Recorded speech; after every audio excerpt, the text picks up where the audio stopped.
So this is part 2 because I got interrupted, but that's what happens when it's real life and unedited. Okay, so what was I at? Oh, I was at hobbies, and I said I have so many hobbies. What is her profession or occupation? As I said, I am a homeschool teacher, which is something I'm trying out for the first time in my life, and I actually have 10 years experience now. January marks 10 years of working with kids and the school system in general. And I've worked with ages 6 weeks old up to technically 18 years old, but 8th grade. But I also have a children's book that I'm hoping to get published this year, and writing stories online and doing this. Who knows how this will turn out, you know? But as I said in my description on my channel, I said I'm not doing this to be famous. I'm not doing this to grow a fan base. I'm doing this for you guys and for me, and mostly for you guys, and because he wants me to. So that's why I'm doing it. If the fan base does grow and, you know, this channel does grow and people start to know me, great. That's fantastic. What a blessing. Then that was his plan for me. If not, then that's fine. It's something I always have to look back on, and I'll be very, very proud of it. What are her long-term goals and aspirations? Long-term goals.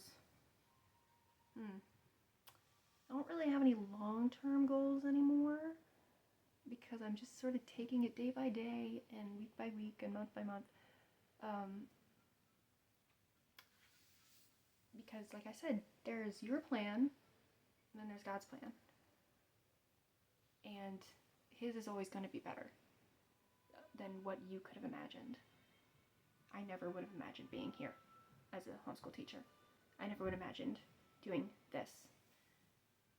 But it's what he was putting on my heart to do.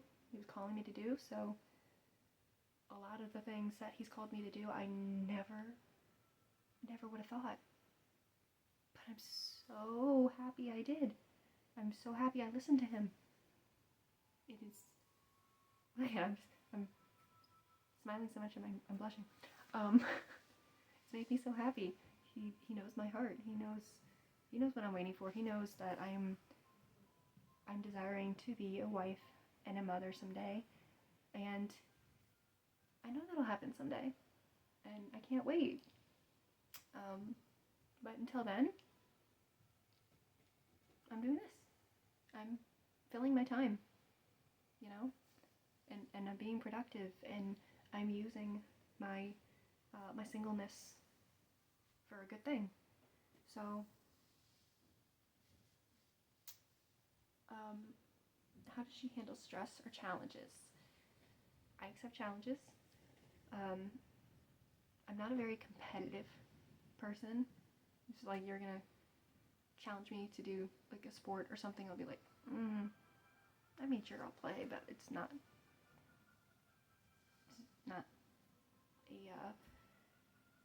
what's it called? You know, like in PE, in gym class, you would have these. I don't know if you can hear the wind outside. It's crazy. We're also getting snow, like little flurries. I'm so excited. Focus. Again, real life. In gym class, we would get certain sports to play in different parts of the year, and I remember we had volleyball, which was so much fun. I loved it. Again, not something I ever thought I would do, but I turned out to be really good at it. I loved, oh darn, what's it called when you do this? I can't remember, but I loved doing that, and I got so good at it. Even though my arms, right here, got very, very red. I got bruises all over.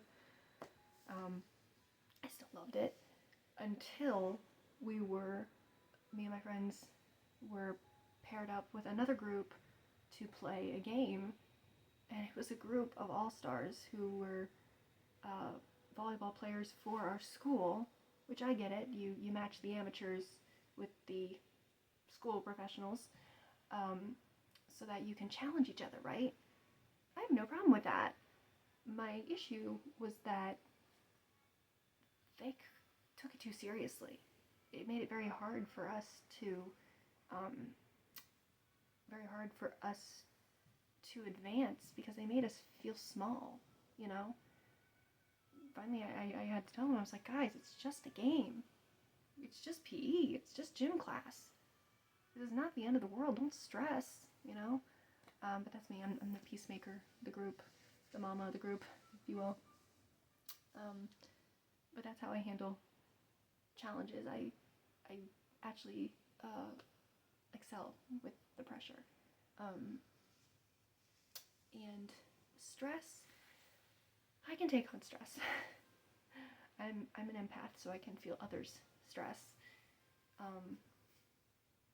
And sometimes I have to step back so that I don't let all that weigh me down, you know? Whether it's my own stress, whether it's someone else's. Again, I try to be the peacemaker. I try to make everything light. Not all the time. I'm here to listen with advice. If people are having a hard time, if they need to vent, I'm here to listen. Or give advice if they want it. Just be their hug if they want it, you know? But with stress, I try to look at the bigger picture. I try to think on those negative thoughts in a positive way. I'm like, okay, this isn't the end of the world. What are my options here? How can I make myself feel better now? How can I make myself feel better later? What can I do for this? You know, just take it a little bit at a time.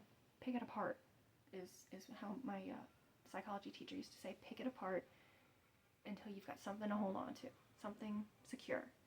And I just have to remember that, like I said, God's got this. I don't need to worry. I don't need to be anxious. Let's see. She have any specific dietary? Oh, my diet. So I'm actually going to put that in another video. I learned something that really helped me this past year, and I'll put it in another video. It's a type of eating method, I guess you could say, that is Japanese, and it's so cool, but I'll put in another video soon. Values or principles, guides for decision making. That's always going to be the same. I'm always going to follow what he tells me to do and what I'm guided to do through him.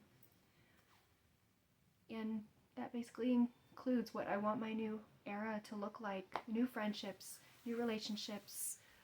I'm going to embrace it all, especially with you guys. I can't wait to make that connection, so I will see you guys in the next video.